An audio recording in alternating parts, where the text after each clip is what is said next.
The helmet tumbled through the void like a severed head, its cracked visor reflecting the pale light of 3 dying suns. I watched it spin, end over end, broadcasting its final message across the quantum channels, while my tentacles trembled with something I'd never felt before: fear, respect, no, terror. My name is Vex 9, Senior Combat Analyst for the Hegemony Fleet Command, and I've spent 4 centuries cataloging the death throes of lesser species. I have watched civilizations burn, seen planets crack like eggs, witnessed the extinction of entire star systems. But this was different. This was a human helmet, still recording, still transmitting, and the data it contained would change everything we thought we knew about war. The recovery team had found it drifting in the outer rim, 3 light-years from the nearest inhabited system. Standard protocol would have been to vaporize it, add another piece of debris to our growing collection of human artifacts. But something about the persistent signal made Fleet Command pause. The helmet kept broadcasting, kept screaming its message into the darkness, and finally, someone decided to listen. That someone was me.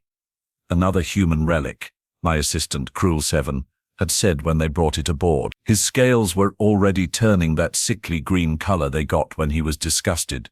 Shall I process it for scrap? I'd almost said yes, should have said yes. But the signal, it was too strong, too persistent, too angry. Humans didn't usually leave angry ghosts behind. They left corpses, sure, plenty of those. But this was different. The helmet belonged to someone called Marcus Reed, according to the bioscanner. Human male, 28 standard years old, blood type O negative, next of kin, listed as Sarah Reed, Sister Earth Colony 7. The usual boring biological data that made humans seem so ordinary, so unremarkable. But Marcus Reed had been anything but ordinary. I connected the helmet to our primary analysis system, and the first thing that hit me was the smell. Not literally, of course. Our equipment doesn't have olfactory sensors, but somehow, through the data streams and quantum readings, I could sense it. Smoke, blood, ozone from discharged plasma weapons, and something else. Something that made my breathing slits clench shut. The smell of determination. The recording began with what appeared to be a routine patrol. Marcus Reed and his unit, callsign Razor Squad, were conducting a sweep of the Kepler-4, Thor-22 system, looking for hegemony forward positions. Standard human foolishness, really. They'd lost that system 6 months ago. But humans never seemed to accept reality. They kept coming back, kept poking at wounds that should have healed, kept fighting battles they'd already lost. Another quiet day in paradise. Marcus's voice crackled through the speakers, and I could hear the grin in his words. Humans always grinned when they were about to die. It was their most irritating trait. Scanners are clear, command. No sign of squid activity in the outer ring. Squid, they called us squids. As if our advanced tentacular appendages were somehow comparable to their primitive sea creatures. The insult should have made me angry, but instead, I found myself almost amused. That was concerning. The recording continued, showing the interior of Marcus's helmet as he and his team moved through the asteroid field. Standard tactical movement. Nothing impressive. Humans were competent soldiers. I'd give them that. But competent wasn't enough against the Hegemony's superior numbers and technology. We'd proven that time and again. Contact. The shout came from another squad member, someone called Danny Kim. 5 Hegemony cruisers, bearing 27 Mark 8. They are powering weapons, and that's when everything went wrong. The ambush was perfect, executed with textbook precision. 5 heavy cruisers against 1 human patrol ship. The humans should have died in the first volley, their ship vaporized before they could even think about fighting back. Instead, Marcus Reed did something that defied every tactical manual in the Hegemony database.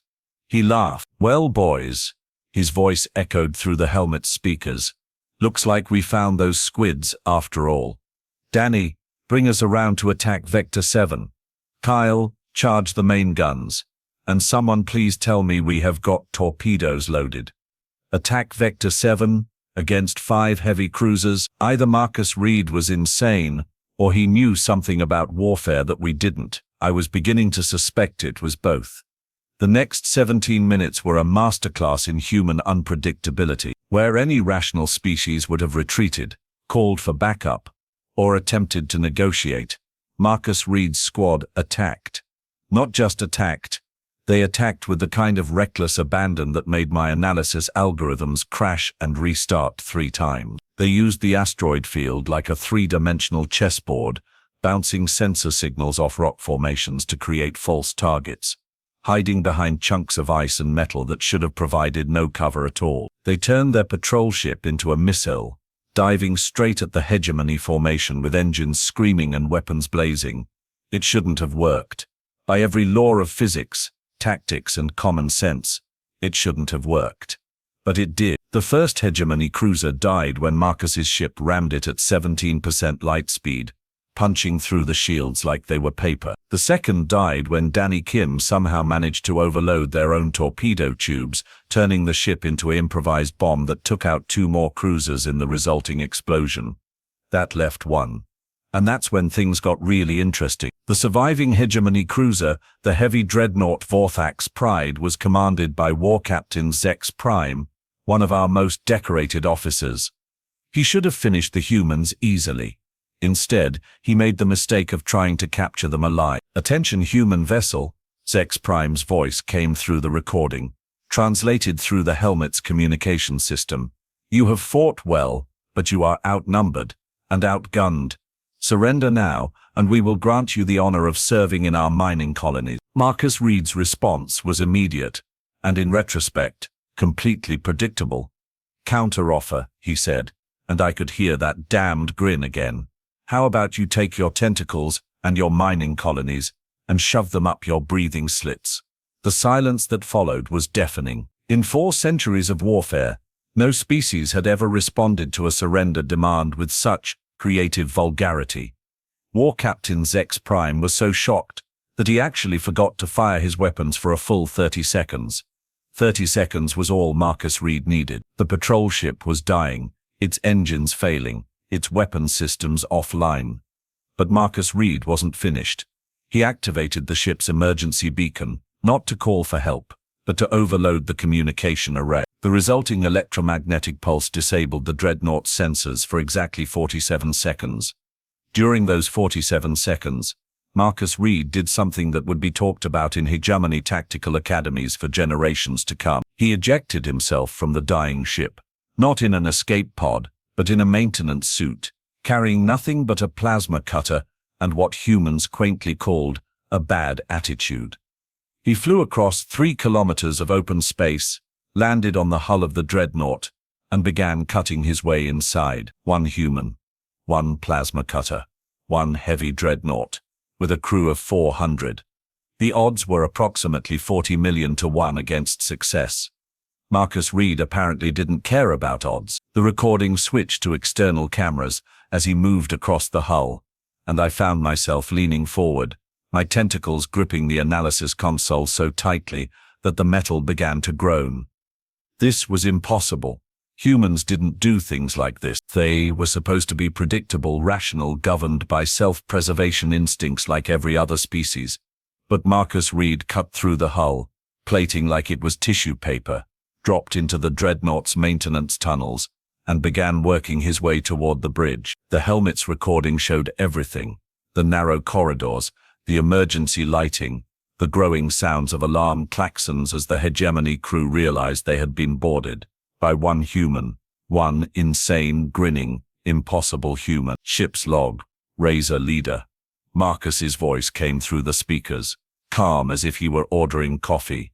"I'm currently inside a Hegemony Dreadnought, approximately 40 meters from the bridge. The squids seem upset about something. Can't imagine why." He was making jokes. While single-handedly invading a warship, while surrounded by 400 hostile aliens who wanted nothing more than to tear him apart, the first Hegemony soldiers found him at Junction 7 Alpha, a full squad of our best warriors, armed with plasma rifles and ion cannons, moving in perfect formation down the corridor. They should have cut him to pieces. Instead, Marcus Reed turned off his helmet lights and disappeared into the darkness. What followed was 7 minutes of the most brutal, efficient, and terrifying close-quarters combat I had ever seen. The helmet's recording showed brief flashes of movement, the blue-white flare of plasma weapons, the screams of dying soldiers echoing through the metal corridors. But mostly, it showed darkness, and the sound of Marcus Reed's breathing, steady and controlled, as he systematically destroyed an entire squad of Hegemony elite forces. When the lights came back on, 8 soldiers were dead, and Marcus Reed was still moving toward the bridge. "Ship's log, Razor Leader," he said again, and I noticed his breathing was slightly heavier now. "Encountered minor resistance. Continuing to primary objective. Minor resistance."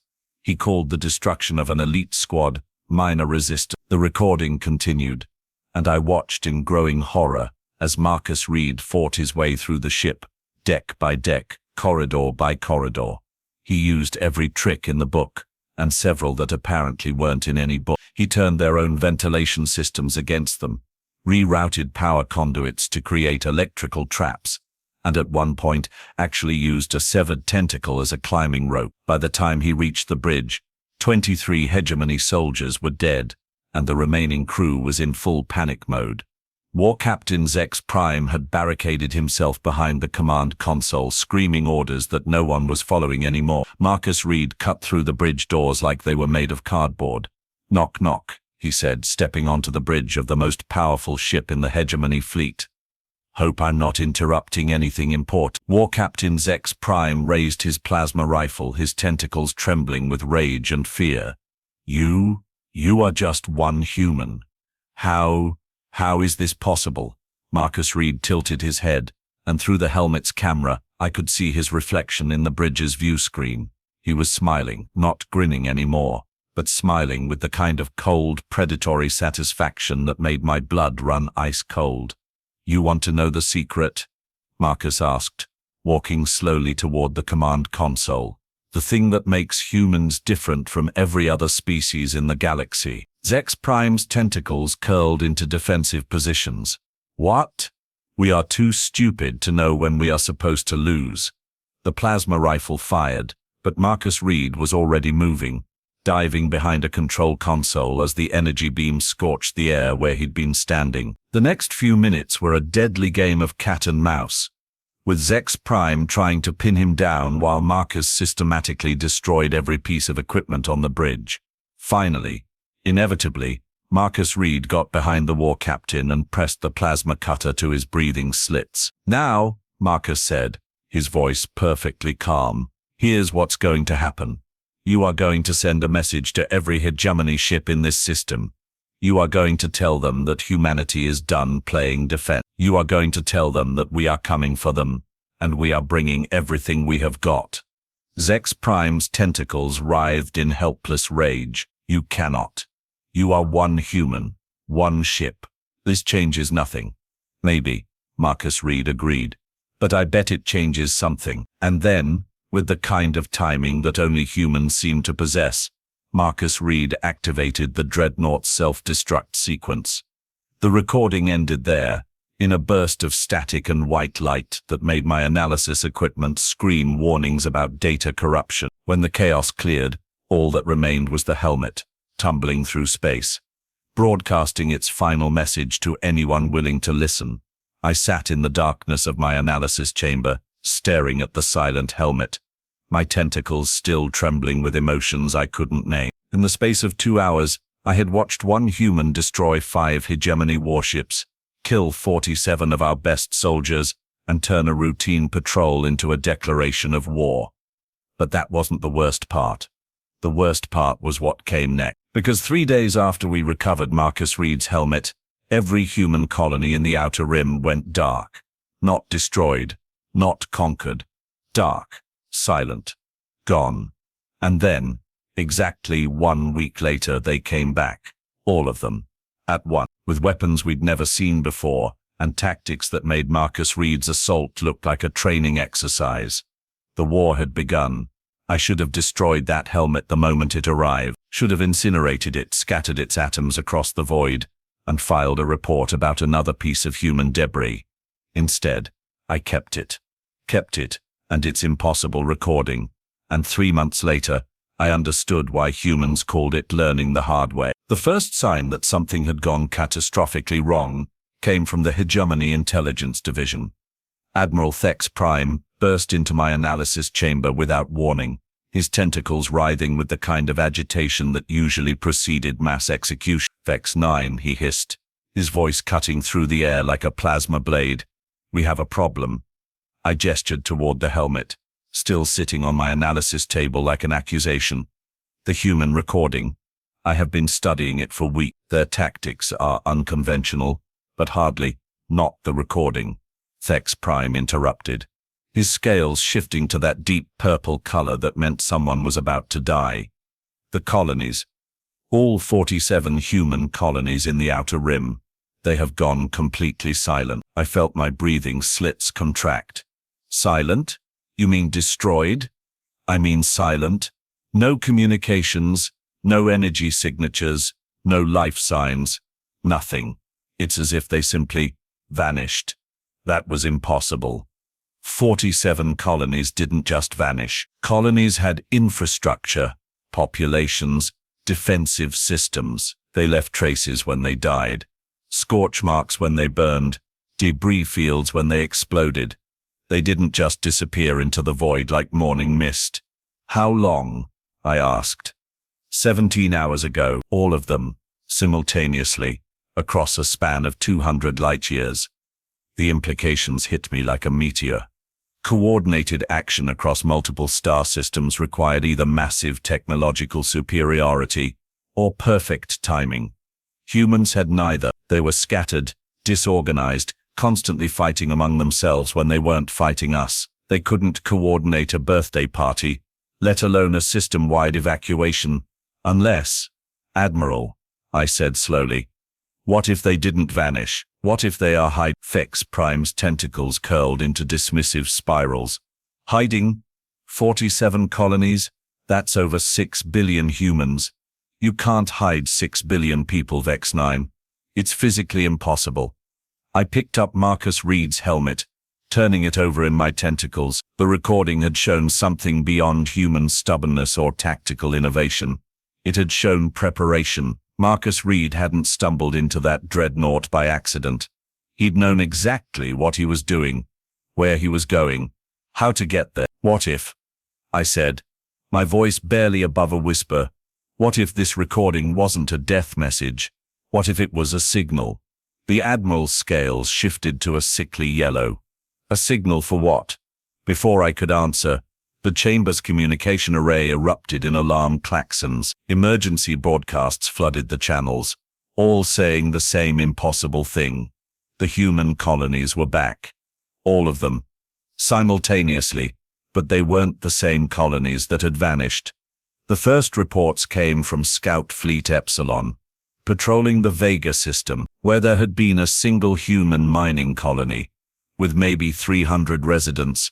Now there was a fortress, a massive, bristling fortress, with weapon platforms that defied every law of physics we knew. "Admiral," the scout captain's voice crackled through the speakers, "you need to see this. The humans. They have built something big." The tactical display flickered to life, showing the Vega system in perfect detail, where the human colony had been. A structure the size of a small moon now orbited the third planet. It wasn't built from standard materials. It gleamed with an oily, iridescent sheen that hurt to look at directly. "What is that?" Thex Prime demanded. "Unknown," the scout captain replied. "But it's scanning us. And Admiral, it's laughing. Laughing." The fortress was laughing, not broadcasting laughter, but actually producing sonic vibrations that sounded like human amusement. As if 6 billion humans had suddenly decided that the entire Hegemony fleet was the funniest thing they'd ever seen. The second report came from the Kepler system, where a human agricultural colony had transformed into something that looked like a cross between a shipyard and a nightmare.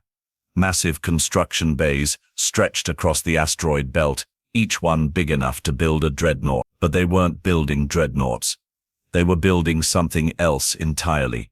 Admiral, the second scout captain's voice was trembling with something between fear and awe. They are not using our technology. They are not using anyone's technology. This is something new. The third report made my tentacles go numb. The human colony at Wolf 359 had become a garden, not a military installation, not a fortress, but a garden. Vast, impossible flowers that bloomed in vacuum, their petals catching starlight and reflecting it back in patterns that made our sensors scream warnings about gravitational anomalies. They are terraforming space itself, the scout captain whispered.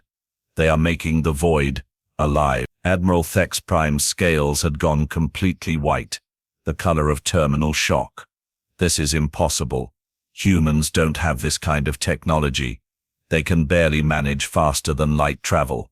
I was beginning to understand. The Marcus Reed recording hadn't been a death message or a signal. It had been a demonstration, a preview of what humans could do when they stopped pretending to be civilized. Admiral, I said quietly, I think we need to consider the possibility that we have been fighting the wrong war. Before he could respond, every communication channel in the fleet lit up simultaneously, not with reports from our scouts or tactical updates from our commanders, but with a single voice, a human voice, speaking in perfect Hegemony standard, with an accent that sounded like laughter barely held in check.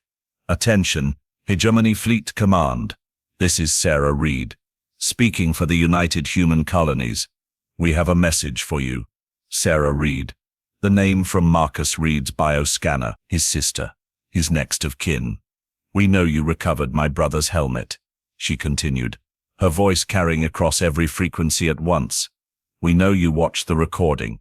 We know you think you understand what happened. The tactical displays around the chamber began flickering, showing not our own fleet positions, but human installations, dozens of them, hundreds, all appearing simultaneously across the outer rim, each one more impossible than the last. You don't understand anything, Sarah Reed's voice said, and now I could hear the steel beneath the silk. Marcus wasn't trying to win a battle. He was buying time for us to remember what we really are. The displays shifted again, showing the interior of what looked like a massive space station. But the walls were wrong, covered in symbols that hurt to look at, directly, and standing at the center of it all was a human woman, with Marcus Reed's eyes and a smile that made my blood freeze. You see, Sarah Reed continued, humans have a little problem with authority. We don't like being told what to do, where to go, how to live, and we really don't like being conquered. The symbols on the walls began to glow, and I realized with growing horror that they weren't just decorations, they were equations, mathematical formulae that described the fundamental structure of reality itself, and the humans were changing them. So we decided to stop playing by your rules, Sarah Reed said, and her smile widened. We decided to make our own. The first human ship appeared without warning, materializing directly above the Admiral's flagship.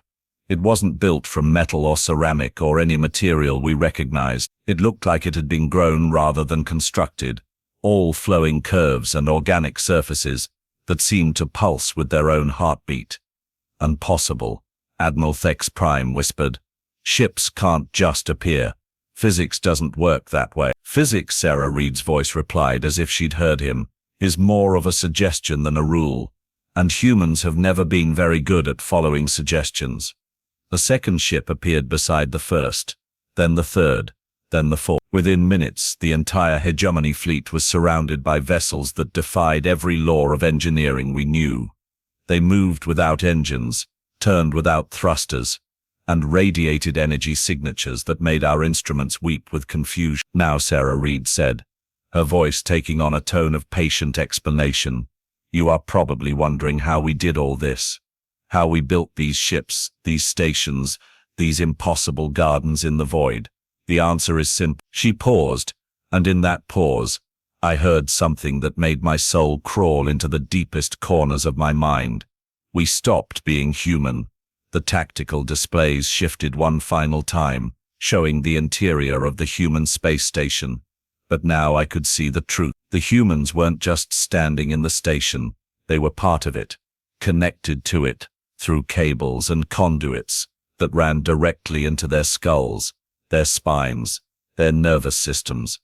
Evolution, Sarah Reed explained, her voice now coming from everywhere at once, is usually a slow process. Random mutations, natural selection, survival of the fittest. But humans have always been impatient, so we decided to skip a few steps. The symbols on the walls pulsed brighter, and I realized they weren't just mathematical equations. They were DNA sequences, the fundamental building blocks of life itself, rewritten according to human specifications. We merged with our technology, Sarah Reed continued, not just using it, but becoming it. Our bodies, our minds, our souls, all connected to a single network that spans the galaxy. We are no longer 6 billion individuals. We are one consciousness with 6 billion bodies. The human ships began to move, not toward the Hegemony fleet, but around it, circling like predators, their organic hulls rippling with bioluminescent patterns that spelled out messages in languages we'd never seen before. And that consciousness, Sarah Reed said, her voice now carrying harmonics that made the station's hull resonate like a tuning fork, is very, very angry. Admiral Thex Prime was shaking, his tentacles writhing in patterns I'd never seen before. What? What do you want? Want? Sarah Reed laughed, and the sound was like breaking glass and dying stars. We want what my brother died for. We want you to understand that humanity is not a species to be conquered. We are a force of nature to be respected. The human ships stopped circling, taking positions that formed a perfect sphere around the Hegemony fleet. Each ship was different, unique, but they all shared the same organic fluidity that spoke of controlled evolution. Here's what's going to happen, Sarah Reed said, and now her voice was coming from inside my own head, transmitted through quantum channels I didn't even know existed. You are going to take a message back to your empire. You are going to tell them that the humans have evolved beyond their ability to control or understand, and you are going to recommend that they leave us alone. And if we refuse, Admiral Thex Prime managed to ask, then we will show you what my brother would have done if he'd had 6 billion bodies instead of just one. The human ships began to glow, their hulls becoming translucent, revealing the creatures inside. Not humans anymore, but something new, something that had taken humanity's stubborn refusal to accept defeat and turned it into a biological imperative. You have 24 hours, Sarah Reed said. After that, we start visiting your colonies, and trust me, you don't want to see what we have become when we are not trying to be polite. The transmission ended, leaving us floating in the void, surrounded by impossible ships piloted by creatures that had once been human. Admiral Thex Prime was still shaking, his scales cycling through colors that didn't have names. Vex 9, he whispered. What have we done? I looked at Marcus Reed's helmet, still sitting on my analysis table, still broadcasting its message of human determination. Now I understood what that message really was. Not a death cry or a battle report, but a promise. A promise that humanity would never stop, never surrender, never accept defeat. Even if it meant becoming something else entirely. We started a war with a species that doesn't know how to lose, I said quietly. And they have just shown us what happens when you push evolution too far. The human ships began to fade, not retreating, but becoming invisible, disappearing into dimensions we couldn't perceive. But I knew they were still there, watching, waiting, ready to remind the galaxy that humanity's greatest strength wasn't their technology or their tactics. It was their absolute refusal to admit that anything was impossible. Marcus Reed's helmet continued to broadcast its message, and now I understood why. It wasn't a recording anymore. It was a memorial, a reminder of what humans used to be, before they decided that being human wasn't enough. The war was over before it had truly begun, not because we'd won, but because we'd discovered that our enemy had evolved beyond the concept of victory or defeat. They had become something that made war itself obsolete. And somewhere in the void, Sarah Reed was laughing, with the voices of 6 billion transformed humans echoing through the quantum foam, reminding the universe that some species would rather become gods than accept slavery. The helmet continued to spin, end over end, broadcasting its eternal message of human determination. And I finally understood what that message really said. We were here, we refused to kneel, and we became something wonderful and terrible in our defiance. But the story wasn't over, not by a long shot. 3 days later, I was summoned to the Hegemony High Council, dragging Marcus Reed's helmet with me like a curse. I couldn't shake. The council chamber was a cathedral of crystallized fear, its walls lined with the preserved remains of conquered species. Normally, those trophies served as reminders of our power, our inevitable victory over lesser civilizations. Now they looked like warnings. Supreme Chancellor Vorthak I sat at the center of the chamber. His ancient tentacles curled around a decision matrix that had been calculating probabilities for the past 72 hours. The results were concern. Vex 9. His voice rumbled through the chamber like distant thunder. You have studied these humans more than any other analyst. Tell us, what do they want? I set the helmet on the presentation pedestal, its cracked visor reflecting the emergency lighting that had become our constant companion. With respect, Chancellor, I don't think they want anything we can understand. They have moved beyond wants and needs. They have become something that operates on principles we don't even have words for. Council Member Crex 3, whose scales had permanently shifted to the pale blue of existential dread, leaned forward. But they must want something. All species want something. Territory, resources, dominance. They want to be left alone, I said simply, and they are willing to remake the laws of physics to ensure that happens. The silence that followed was deafening. In the distance, I could hear the low hum of our defense systems, constantly scanning for threats that might materialize from dimensions we couldn't perceive. The warfleets are demanding action, Chancellor Vorthak I said finally. Admiral Thex Prime has requested permission to launch a full assault on the transformed human colonies. He believes that sufficient firepower can overcome any defensive system. I felt my breathing slits clench shut. Chancellor, with all due respect, Admiral Thex Prime is an idiot. These aren't defensive systems. They are not even weapons in any sense we understand. They are expressions of will made manifest. Explain. I activated the helmet's recording system, projecting Marcus Reed's final assault on the bridge of the Dreadnought. The council watched in silence as one human systematically destroyed 47 trained soldiers through sheer bloody-minded determination. Marcus Reed shouldn't have been able to do any of this, I said, pausing the recording at the moment he pressed the plasma cutter to War Captain Zex Prime's breathing slits. He was outnumbered, outgunned, operating in hostile territory with minimal equipment. By every tactical analysis, he should have died in the first 30 seconds. But he didn't, Council Member Crex 3 observed. No, and that's the problem.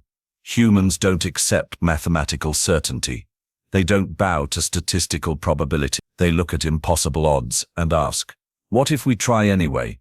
I advanced the recording to Marcus Reed's final moments, his calm voice explaining human nature while activating the self-destruct sequence. Now imagine 6 billion Marcus Reeds, all connected to a single network, all focused on a single goal. What happens when that collective will decides to ignore the laws of physics? The answer came from an unexpected source. The chamber's emergency communication array crackled to life, and Sarah Reed's voice filled the space like honey poured over broken glass. Hello, Hegemony High Council. I hope you don't mind the interruption, but we have been listening to your deliberations. We find them amusing. Chancellor Vorthak I's tentacles writhed in fury. How are you accessing our secured channels? Security is a relative concept, Sarah Reed replied, and I could hear the smile in her voice. When you can think in 11 dimensions simultaneously, encrypted communications become rather transparent. The main tactical display flickered to life, showing not our own fleet positions, but something else entirely.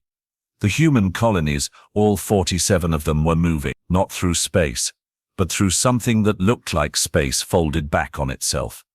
"We thought you might like to see what we have been working on," Sarah Reed continued. "Consider it a demonstration of human creativity. The colonies weren't traveling between stars, they were bringing the stars to them. Each installation was surrounded by a bubble of twisted space-time, pulling stellar matter from distant suns and weaving it into patterns that made our physicists weep with incomprehension." "That's impossible," Council Member Crex 3 whispered. "You can't manipulate stellar matter on that scale. The energy requirements alone—" "Energy," Sarah Reed said, her voice now carrying harmonics that made the chamber's walls resonate, "is just another word for matter we haven't convinced to dance yet." The display shifted, showing the interior of one of the human installations. But now I could see the true horror of what they'd become. The humans weren't just connected to their technology, they were growing it. Living machines that pulsed with biological rhythms, their surfaces covered in patterns that shifted between mathematical equations and organic tissue. "You are wondering how we did it," Sarah Reed said, and I realized she was reading our thoughts somehow. "How we went from a scattered collection of colonies to this. The answer is simple. We remembered what we forgot." "What did you forget?" Chancellor Vorthok 1 asked, his voice barely above a whisper. "That reality is consensual." The words hit the chamber like a physical blow. Around the galaxy, species accepted certain fundamental truth. Gravity pulled objects together. Energy could neither be created nor destroyed. The speed of light was a universal constant. These weren't just physical laws, they were the foundation of existence itself. 6 billion minds, Sarah Reed continued, all agreeing that the universe works differently, all believing, with absolute certainty, that the impossible is merely improbable, all focused on a single goal, making sure that what happened to Marcus never happens to anyone else. The tactical display shifted again, showing Earth itself, but it wasn't the Earth from our reconnaissance files. This was something new, something that hurt to look at direct. The planet was surrounded by a shell of crystallized space-time, its surface covered in structures that seemed to exist in multiple dimensions simultaneously. "This is our home now," Sarah Reed said, and her voice carried the weight of 6 billion souls. "Not just the planet, but the entire system. We have made it into something that can't be conquered, can't be destroyed, can't even be approached without our permission." "What have you done?" Chancellor Vorthok 1 demanded. "We have become what we needed to become," Sarah Reed replied. "And now we are going to make sure that every species in the galaxy understands what that means." The display shifted one final time, showing something that made my analysis algorithms crash and restart in endless loops. It was a map of the galaxy, but not as we knew it. Every inhabited system was marked, every species catalogued, every civilization tagged with information that should have been impossible to obtain. "You see," Sarah Reed said, her voice now coming from everywhere at once, "when you can think in 11 dimensions, privacy becomes a quaint concept. We know about your slave worlds, your mining colonies, your pacification programs. We know about the species you have exterminated, the civilizations you have erased from history." The map began to change, showing red markers spreading across Hegemony, not invasion fleets or military installations, but something far more terrifying: information. The truth about what the Hegemony had done, broadcast directly to every enslaved population in the galaxy. "We are not going to conquer you," Sarah Reed said, and I could hear laughter in her voice. "We are going to do something much worse.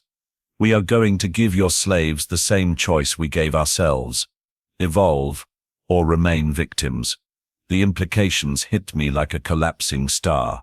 The Hegemony's power wasn't based on military might or technological superiority. It was based on fear, on the assumption that conquered species would accept their fate rather than fight back.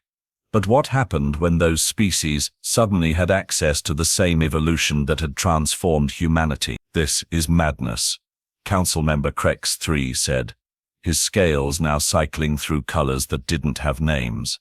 "You will destroy the galaxy. We will free it, Sarah Reed corrected. From species that think conquest is a natural right, that slavery is an acceptable economic model, that the strong have the right to devour the weak. The chamber's emergency alarms began screaming as reports flooded in from across Hegemony space. Slave rebellions on 17 world, mining colonies declaring independence, entire sectors going dark as their populations simply disappeared. They are not disappearing, Sarah Reed said, once again reading our thoughts. They are choosing. Some are fighting back with the weapons they have. Others are accepting our gift, our offer to become something more than what they were. The tactical display now showed the true scope of what was happening. The hegemony wasn't facing a military defeat. It was facing an existential collapse as the foundation of its power structure crumbled. You started this war, Sarah Reed said, her voice now carrying the weight of cosmic inevitability. You came to our colonies, our homes, our families. You demanded submission, threatened conquest, promised slavery, and we said no. The display shifted to show Marcus Reed's helmet, still tumbling through space, still broadcasting its message of human defiance. But now, I could see the truth. The helmet wasn't just a recording device, it was a beacon, a signal to every oppressed species in the galaxy that resistance was possible. My brother died buying time, Sarah Reed continued. Time for us to remember what we really are. Time for us to become what we needed to become. Time for us to show the galaxy that some species would rather become gods than accept chains. The human colonies began to move again, but not toward hegemony space. They were spreading out, positioning themselves near every enslaved world, every oppressed population, every species that had ever been told to kneel. This is your choice, Sarah Reed said, and her voice now carried the authority of evolution itself. You can release your slaves, abandon your conquest programs, and learn to coexist as equals, or you can continue as you are, and watch as every species you have oppressed become something you can't control. Chancellor Vorthek One's tentacles were trembling with rage and fear, and if we refuse, then we will show you what 6 billion Marcus Reeds can do when they are not trying to be polite. The transmission ended, leaving us alone in the chamber with the weight of impossible choices. Around us, the preserved remains of conquered species seemed to stir, as if awakening from a long sleep. I looked at Marcus Reed's helmet, understanding finally why it had been found in orbit, why it had been broadcasting its message for so long. It wasn't just a recording, it was a promise that humanity would never stop, never surrender, never accept defeat, even if it meant becoming something that made the gods themselves tremble. The war was over, but the real battle, the battle for the soul of the galaxy, was just beginning. And somewhere in the void, Sarah Reed was laughing, with the voices of 6 billion transformed humans echoing through dimensions we couldn't perceive, reminding the universe that some species would rather remake reality than accept slavery. The helmet continued to spin, end over end, broadcasting its eternal message of human determination. And I finally understood what that message really said. We were here, we refused to kneel, and we became something wonderful and terrible in our defiance. Humanity had won by refusing to remain human, and the galaxy would never be the same.